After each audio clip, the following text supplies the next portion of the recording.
Vedaः Swasti Nastarsho Arishthanemihi Swasti no Brihaspatir Dadatu Om Shanti Shanti Shanti. O worshipful ones, may our ears hear what is auspicious. May we see what is auspicious. May we sing your praise, live our allotted span of life in perfect health and strength. May Indra be extolled in the scriptures, Bhushan the all-knowing, Taraksha who saves from all harm, and Brihaspati who protects our spiritual luster, vouchsafe prosperity in our study of the scriptures and the practice of the truths contained therein. Oh, peace, peace, peace.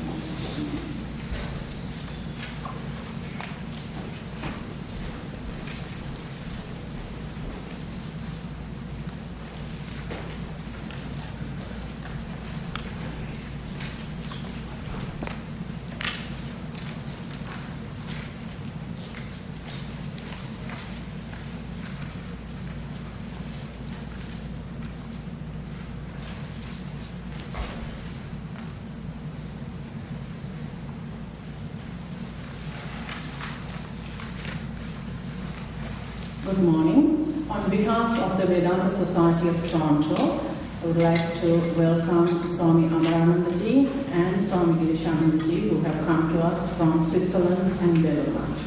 And a warm welcome to all of you who are present during this long weekend to hear the words of wisdom of Swami Vivekananda to be explained by both Swamis. The songs of Swamiji are in your handout, and you also have been given notebook and pen to take down notes. After the presentation by Swami Amarananda, we will have a group discussion followed by a presentation by the group representatives. I will give you the details later. Today's session ends at 5 p.m. after the question and answer session. The regular evening prayer will start at 6 p.m. Just for some housekeeping notes, please turn off your cell phones and smartphones. Refrain from using any electronic equipment in the prayer hall. This is a distraction to the people near you. Also, please make sure you have parked in designated spots, not blocking any devotee who wants to get use the parking lot earlier than expected. That's it, and enjoy the retreat. Thank you.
Praladaram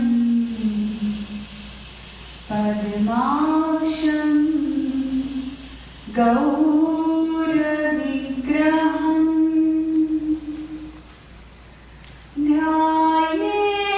ध्यायेदेवं ज्योतिःपुञ्जम्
हुंकारे जान कांपे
The first reading of the morning is chosen from a complete works of Swami Vivekananda from Volume 8.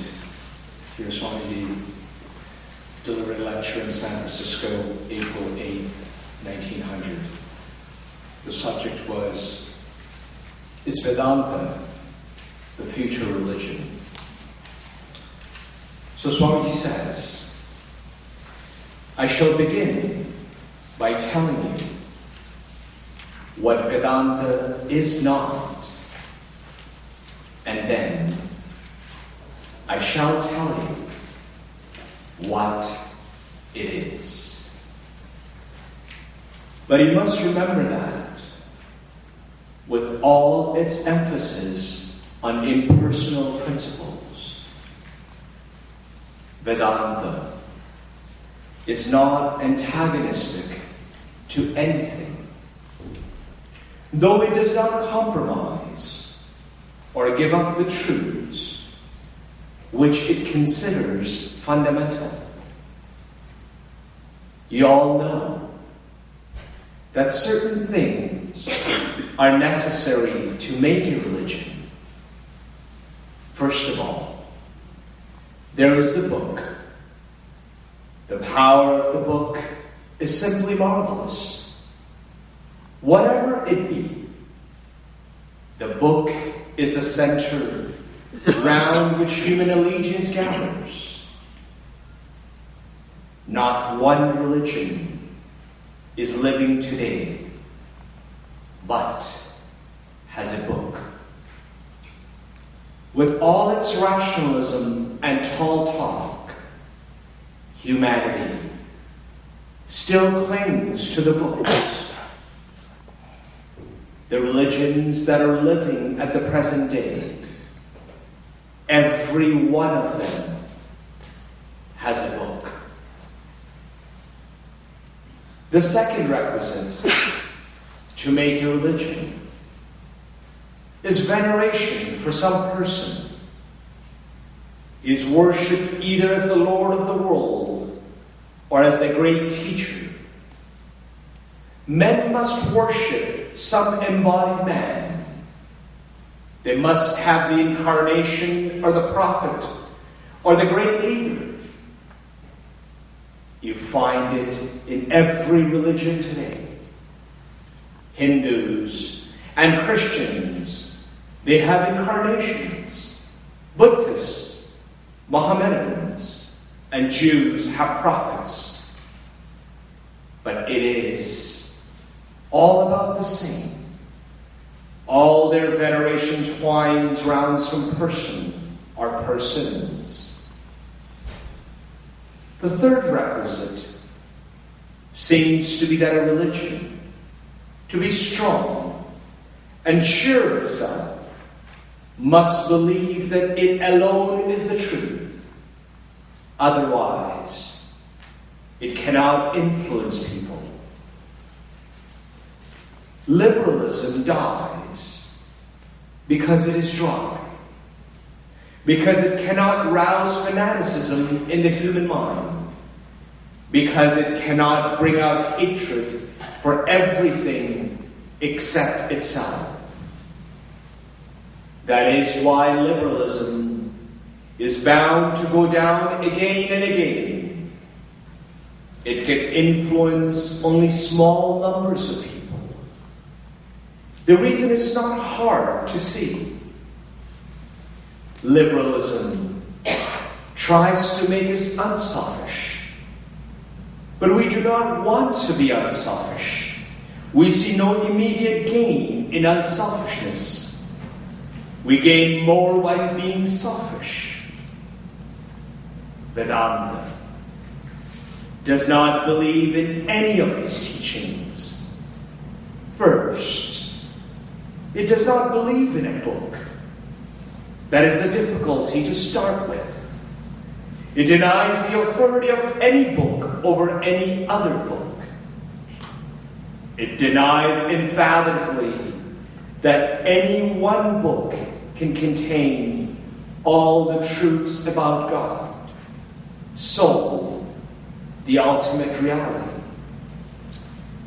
Those of you who have read the Upanishads, remember that they say again and again, not by the reading of books can we realize the self. Second, it finds veneration for some particular person still more difficult to uphold. Those of you who are students of Vedanta, by Vedanta is always meant the Upanishads. Know that this is the only religion that does not cling to any person. Not one man or woman has ever become the object of worship among the Vedantins. No book, no man to worship, nothing. Is still greater difficulty is about God. You want to be democratic in this country. It is a democratic God that Vedanta teaches. Each man is the power. There is no king. I see everybody equally the same. I have not to take off my hat and bow low to anyone. Yet, there's a tremendous power in each man. Vedanta is just that. You are all gods. One God is not sufficient. You are all gods, says the Vedanta.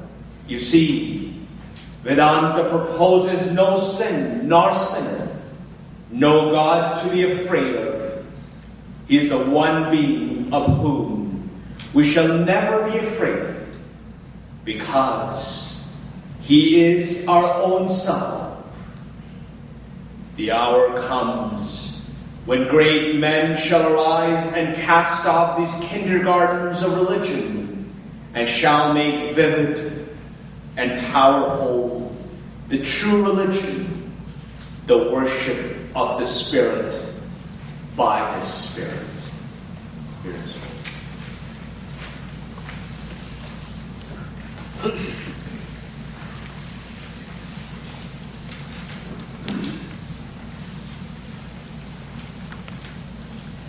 To introduce Swami Amarananda Maharaj. Excuse me. Swami Amarananda Maharaj is not unknown to many of you. He has visited more than twice the Vedanta Society, Toronto, and had conducted a retreat once in the past. He also inaugurated the statue of Swami Vivekananda in the adjacent hall earlier. Revered Swami Amarananda Maharaj joined the Ramakrishna order in 1966 and had the final monastic vows in 1976. He worked for the restoration of a building of national importance, that is the building where Swami Vivekananda's room is housed in Belur Math, also called Math House. He participated 4 times in relief operations after disasters happened in India. He was headmaster of a residential school in Purulia, run by the order from April 1974 to August 1983. I had the special privilege to be with him during the time for 6 years. And he assisted in management of a home meant for giving food and lodging to poor students of the University of Calcutta at the Calcutta Students' Home in Belguria. Swami Amarananda became assistant minister in Central Vedantic grades from September 1986 to January 1989. Thereafter, he assumed the seat of the president of the Central Vedantic in Geneva. Swamiji has participated in many world religions congresses. He is on the committee of the World Faiths Development Dialogue and of Interreligious Platform, Geneva since its inception. Peace meets under the auspices of the community of St. Egidio, represented the order of Ramakrishna during the 3rd and 4th Parliament of World Religions. He gave several talks in WCC's campus at Bossy on specific issues related to Hinduism. Swami Amarananda has written a few books, Stories from Vedanta, View from the Vedantic Window. He has also co-authored the book in French, Biography de Ramakrishna. We are very glad that Swamiji is with us again, and I welcome you all to the retreat today, and welcome Swamiji, Swami Amarananda.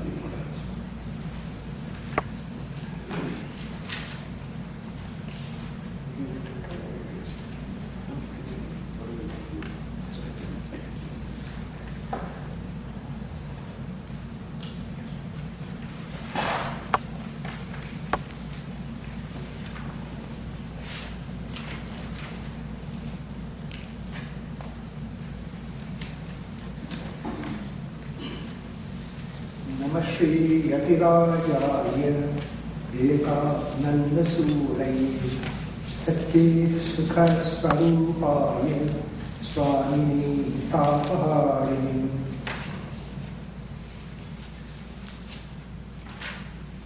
You may wonder why in a retreat where householder devotees are there, we should talk about the song of the Sannyasins, song of the Sannyasin composed by Swami Vivekananda. Before entering the subject, I shall make a few preliminary comments.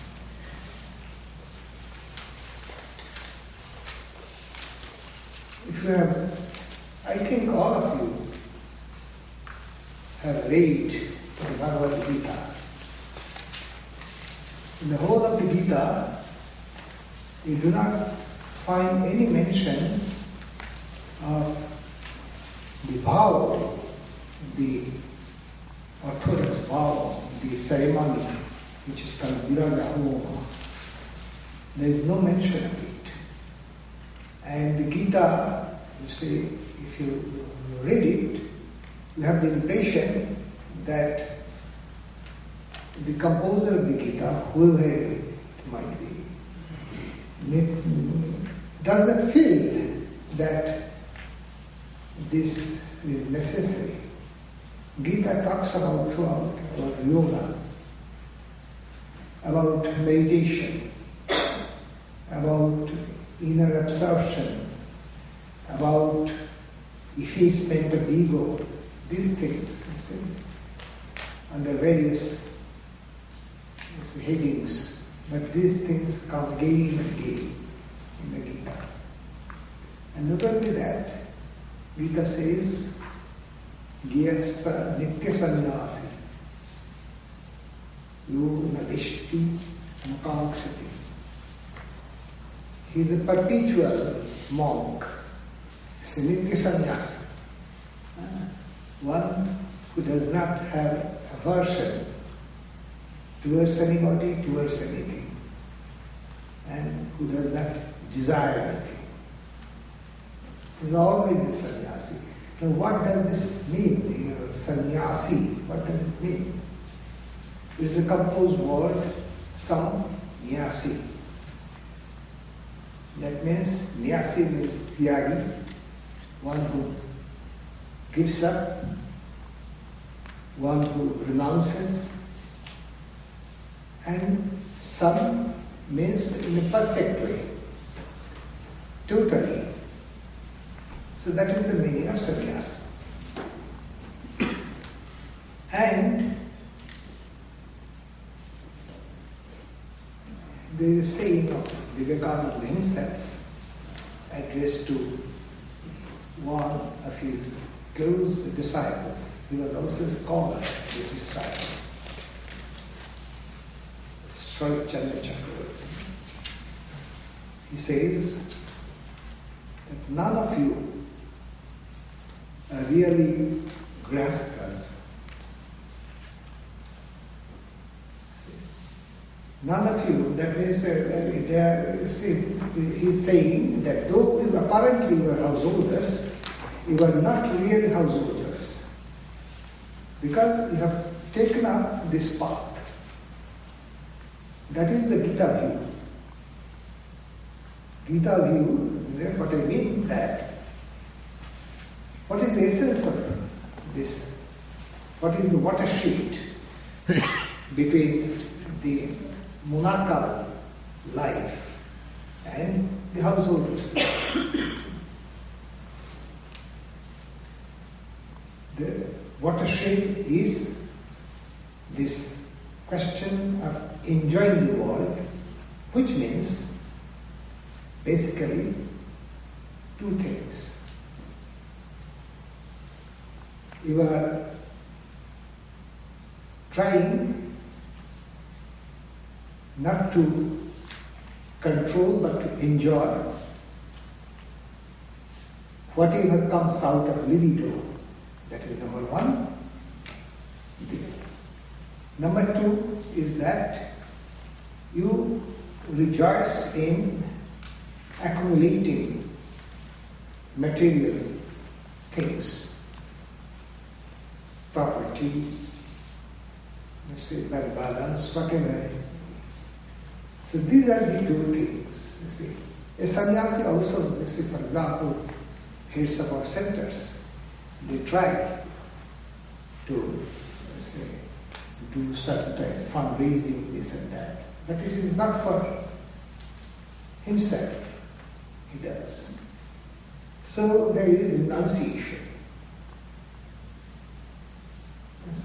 So this is the thing, preliminary things I must address to you. So that is the pertinence of this. That means one who takes up this renunciation, this as a goal, even without viraja, without entering into a cloister, without being a monk or nun, is a sannyasi and can be a sannyasi. So now, coming to this son of the sannyasis, its origin is in a moment of inspiration. Swamiji himself said that he was at his best at 1,000 Island Park. And there are moments of great inspiration. He was talking to his disciples and admirers. Suddenly, he left the room and in a moment of inspiration composed this and came back.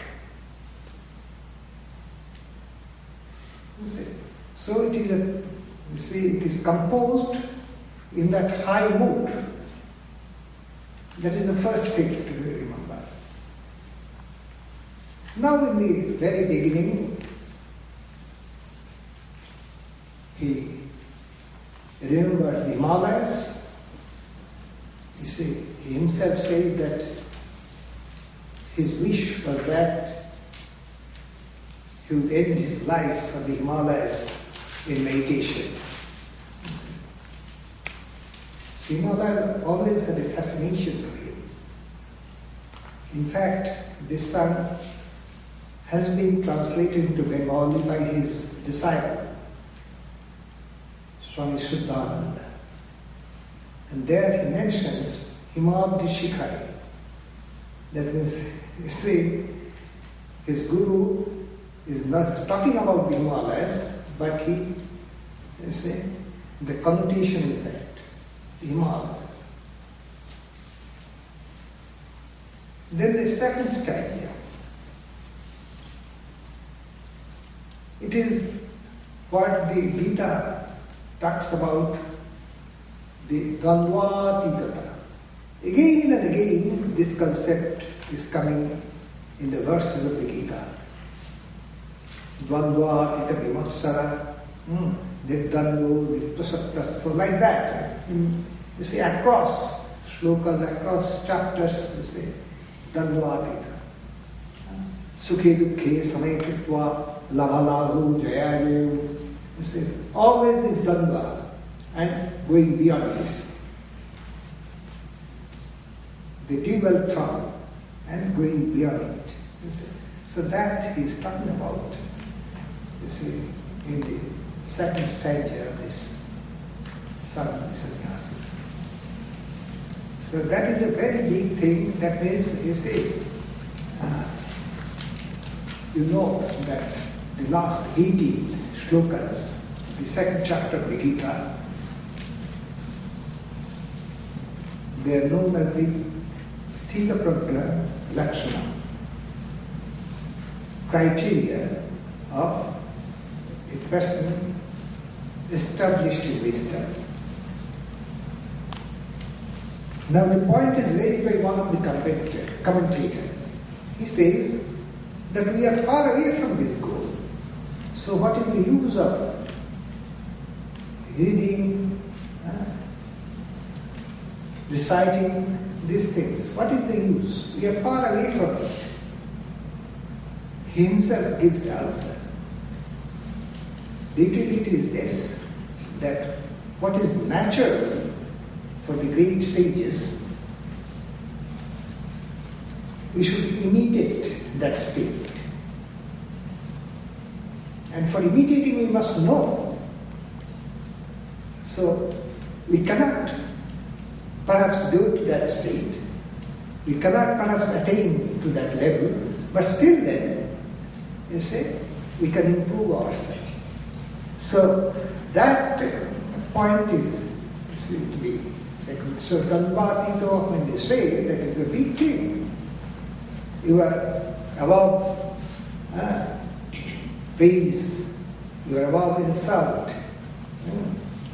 So loss or gain doesn't mean anything to you. So these are big things. But this is the goal. And if you practice, you get strength, more and more strength, and you are not swayed that much. You are not buffeted so much. So that is the utility. Second, the next stanza speaks of the clinging to life. Those of you who have gone through the Sutras of Patanjali, he talks about klesha. Klesha,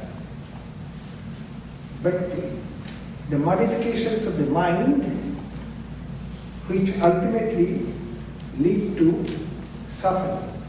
That is the meaning. Klesha, but T in the plural. Now, Patanjali says that there are few in number. What are they? First is avidya, spiritual ignorance. Because everywhere, whenever this samsara we are moving, almost always we are in avidya normally. Spiritual ignorance. And effects of this ignorance. What are they? First is talking about Asmita, this is the language of Patanjali. Asmita. Literally it means I amness. Asmi means I amness. That means the modification of the mind which throws up the concept of I exist, I am, I as the individual exist. So, Asmita, then Raga Dvesha, and then he says Avinivesha.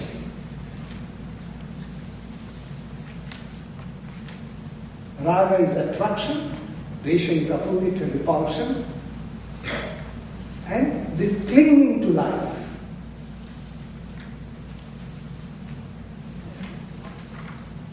That life should continue, this life, you see, this life should not, this life will not continue. See, whoever has come has to go away. Whatever is composed will be decomposed.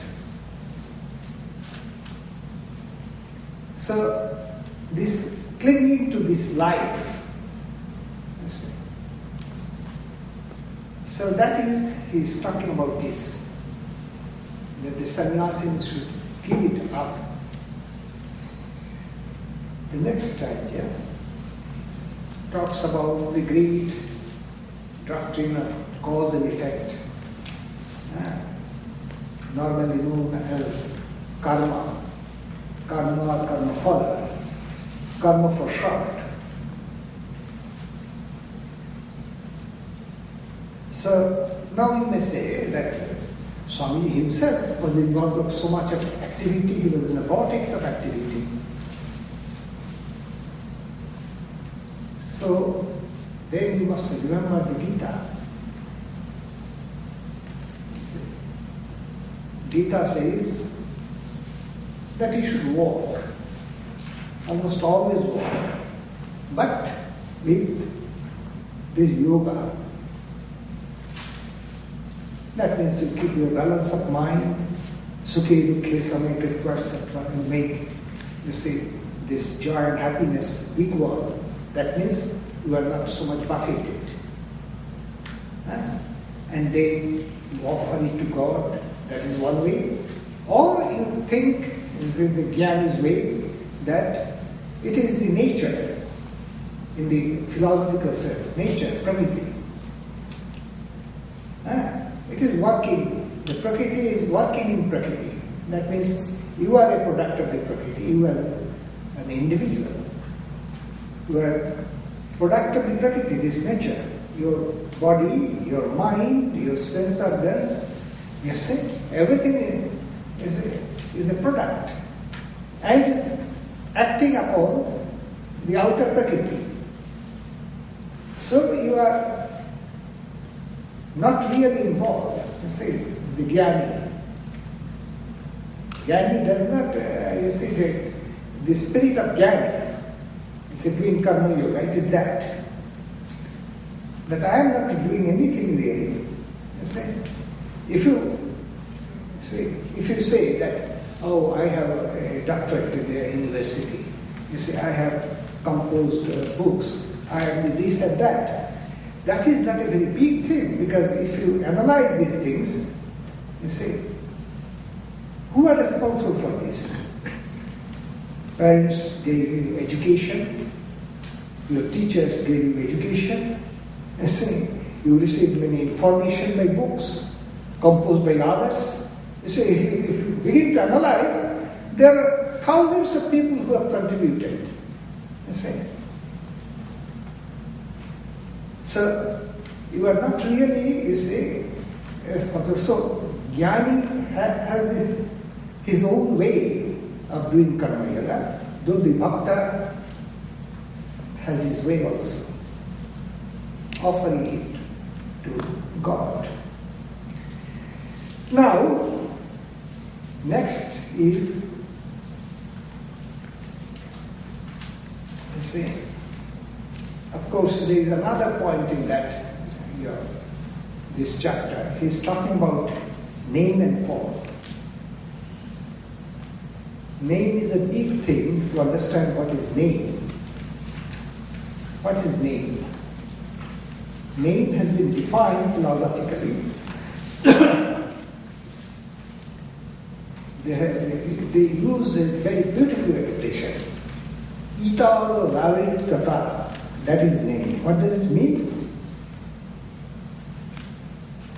Separateness from others. That is signified. When you say it in a table, it means it is not the floor, not the ceiling, not a chair, not any other things, but an object which is called table. And the table is in your mind. The table is in your mind, actually. That means what they call the sense of the table. So, the Itarogabrikta, that is separate from other things, for that a signal is used, a verbal signal. That is name.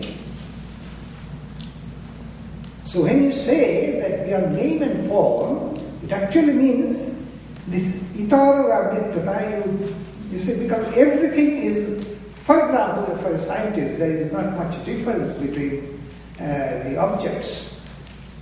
Everything inside this proton, neutron, and the subatom particles, etc. On the surface, it is so much of difference. Similarly, a jnani, you see, for them,